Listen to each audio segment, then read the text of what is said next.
What is going on, everybody? It is Cosmo Collection here, and today we're going to be reviewing a very special figure. This is the brand new Hot Toys Artisan Scarlet Witch. Now, boys, I'm really going to need you to behave yourself in the comments on this one, but we have a lot to talk about. This figure is actually pretty divisive. Pretty much, you're either on one side, you hate it or you love it. That's what it seems like from the Instagram comments online. And honestly, I don't know where I stand right now. Hopefully, we can figure it out during the review. I have been waiting for this release for quite a while. Endgame Scarlet Witch is easily her best look in my opinion. So with all that being said, let's get right into the review. You took everything from me. I don't even know who you are. You will.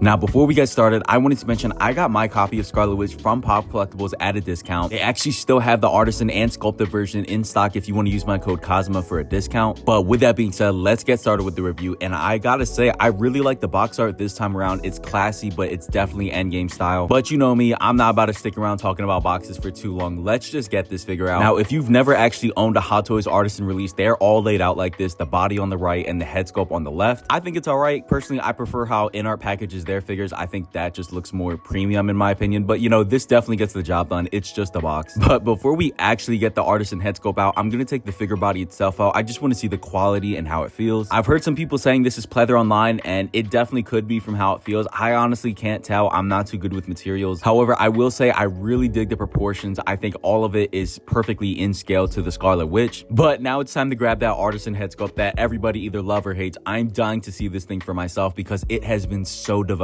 online. And even though I don't really like the layout of the Artisan boxes, I do like these little clear containers that Hot Toys uses for them. It definitely makes them feel a little bit more premium. And getting her out, my first impressions would be that this is not nearly as bad as everybody's making it out to be. I mean, people are pissed online, bro. They're saying this is terrible. Me, personally, I really don't feel that way. I think that it's definitely not perfect, mainly due to the curls at the bottom, but you can definitely style these and get these out. And the main thing I'm happy with is the likeness in person. It definitely comes across better than the blogger photos. And I want to say no hate to whoever did take these blogger photos, but they really do make this figure look pretty cheap and tacky, especially in most of the angles that they shot from. But I could sit here for an hour talking about this head sculpt. Now it's time to actually put this on the figure body, which is really when I think it's all going to come together. And just as I thought, it really has, man. Personally, I think this looks really great when it all comes together on the figure body. I wish the hair would sit a little bit more flat in the back, but that's really the only thing I'm noticing right now that I definitely don't like. I think the likeness to Elizabeth Olsen really comes through now once you have the head on the body itself, and you can definitely style these curls and do what you want with them. I'm definitely going to try to make some of these curls less exaggerated and more accurate to how they were in the movie, but even how it is now, this really does not bother me. And if you guys are liking what you see on screen right now, keep in mind it's under a ridiculously harsh ring light, so it's pretty much at its worst right now. I'm going to take it off the ring light and show you what it looks like.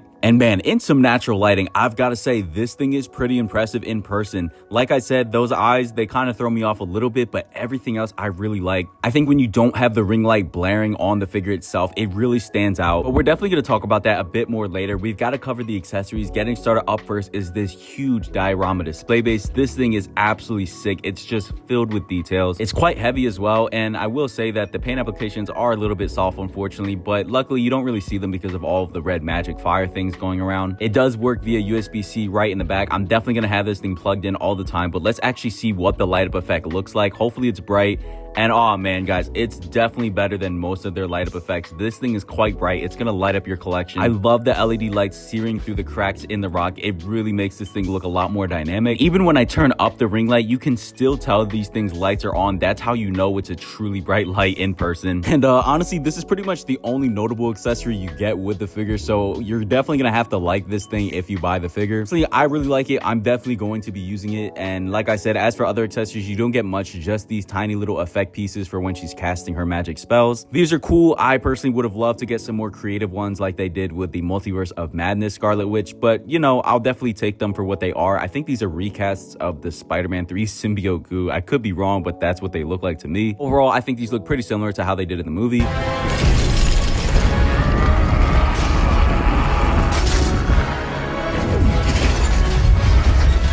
And I actually almost missed this accessory completely. It's so tiny, but it's her tiny little necklace that I didn't even realize that she had on. This thing is made out of metal, so I hope it doesn't scratch like the skin paint on the neck or anything, but I don't think it'll do any damage. It's pretty small, and I actually do want to see what it looks like when it's all put together with the necklace and the head on the figure body. Maybe it'll increase the likeness even more. And one thing I've got to say is I love how easy it is to snap the head on. I think Hot Toys knew that the hair is pretty fragile when you're putting the head on, so they made it a pretty soft connection. And yeah, man, I think this necklace looks really dope on her. And lastly, for what she comes with, just some basic hands. I'm pretty sure these are the same ones that we got with previous Scarlet Witches, but you could correct me if I'm wrong. Paint applications are alright. You get a nice array of spell casting hands. I can't think of anything that we didn't get that we should have gotten. Now is that point in the video where we lay out all the accessories and we talk about, is she worth the price, which the Artisan version is going for $445. And there's no money in here.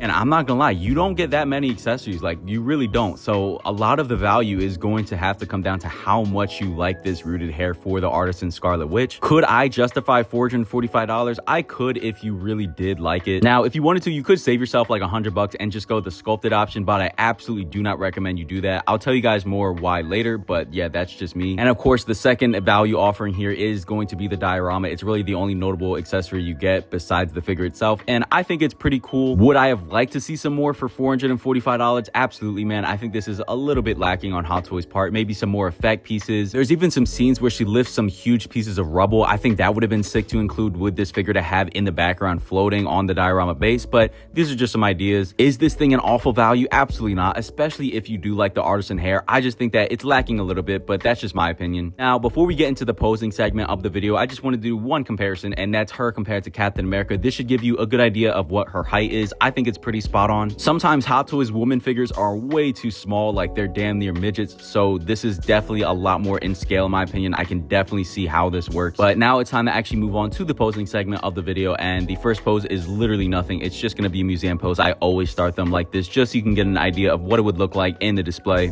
I think that the hair really isn't as bad as everybody made it out to be, and when you get it all put together on the light up display base, she definitely holds a presence. And I will say, this figure really does not photograph or video that well. She's not coming across how she does in person. Like, I don't know how to explain it, but some figures, the way that they look on camera is the way they do in person, and this is unfortunately not one of them. Now, as for the second pose, it's just her getting ready to spellcast, and I'm not gonna lie, these little effect pieces, they definitely get the job done, and hopefully you get a better idea of how cool the Artisan hair now really looks, because you can kind of maneuver it in whatever way you want. You can have it blowing, you can have it behind her. Now, if this figure really is pleather, that is quite unfortunate, because you're gonna have to be very careful with the posing, but I think that whatever the material the legs are made out of are definitely safe to pose. And I figured I would throw in a little airborne pose just to show you what she looks like when you have her propped up. I think this looks pretty cool. I don't really keep my figures airborne unless it's like Superman or something, but if you wanted to do this, it's a totally viable display option. And one thing I wanted to mention is the little effect pieces in her hands low-key reflect the light from the LED base. I don't know if it's coming across on camera, but it almost looks like these are lighting up as well, which is really sick in my opinion. Now, on to the next pose. This actually wasn't by me. I got this idea from this dude named Scorch Photography. Shout out to him. He did some awesome poses with the figure. It's sort of just her manipulating the spell in her hands, and I really do like the sculpt on this hand. It looks very natural. It makes it look like she's actually doing the thing that she does in the movie. And as we review this figure more and more, I'm realizing how much I really love this diorama base. It's low-key making every pose look so much better, especially because I'm not good at posing. And having owned almost every single one of Hot Toys Artisan releases, I think I have them all except for Jack Sparrow. I will say this hair is very, very different from the last releases. Both of their Artisan Anakins had a ton of product. They were super stuck in place. Their Joker was sort of a mix between the two, and this one, honestly,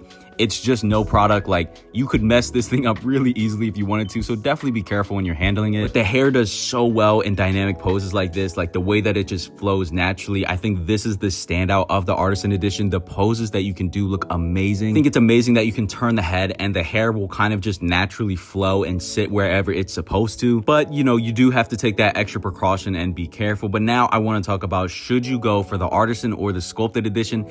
And I have quite a hot take. I would not get the sculpted edition. I stand on that very firmly. Now, does the hair look more picture perfect? Like, is it styled better? I would say overall, yes, it is a bit better. One thing nobody ever talks about is how weird dynamic poses look with sculpted hair. I mean, the hair literally cannot move, so when you're posing her, it kind of just looks weird. Not to mention that she features almost no articulation, whereas the Artisan edition, you can now finally turn that head, and when you turn the head, the hair flows dynamically. You can have her hair flowing in the front or the back. You can make her head look up or down. If you have a sculpted version, hand, you literally cannot articulate the head whatsoever. And honestly, I think that's the biggest issue with the sculpted version for me, is that you literally cannot just turn her head. She has to be looking forward all of the time. So if you like to pose your figures, like especially dynamically, I absolutely recommend the Artisan edition because the way the hair flows naturally no matter what direction you put the head in is so helpful. And the last flaw with the sculpted edition is that plastic hair will absolutely dig into the red coat over time and possibly do some damage, whereas the Artisan edition definitely will not do that. And I think I've covered every feature except this one. So if you do have a UV flashlight, yes, you can shine her face and make her eyes light up. I've always thought these were the stupidest gimmicks ever. I know some people like it, but like, I don't know who's keeping a UV light on their figure all of the time. I would have loved to see just some swap out red eyes, maybe the ones that they gave to Darkseid Anakin. That would have been really sick because, I mean, the UV light feature is cool for a minute, but yeah. But yeah, guys, that's gonna do it. I've pretty much covered everything I can think of for this figure. I feel like you have a good idea of how I feel about it. I'm pretty happy with it. I'm definitely glad that I went Artisan over sculpted. I wish I could fit her in my endgame display, but currently right now, it's too filled with the Hulk. So in with Deadpool she goes until I find a better spot for her. I'm gonna start giving figures scores from now on, and my final score for Artisan Wanda is going to be an 8.2 out of 10. Definitely not a bad score because I'm going to be pretty critical. I'm not gonna be handing out 10s very easily. I don't even think I can think of a figure right now that's a 10, so I think an 8.2 is really impressive for a figure like this. But I would love to know, what do you guys think of Artisan Wanda down in the comments?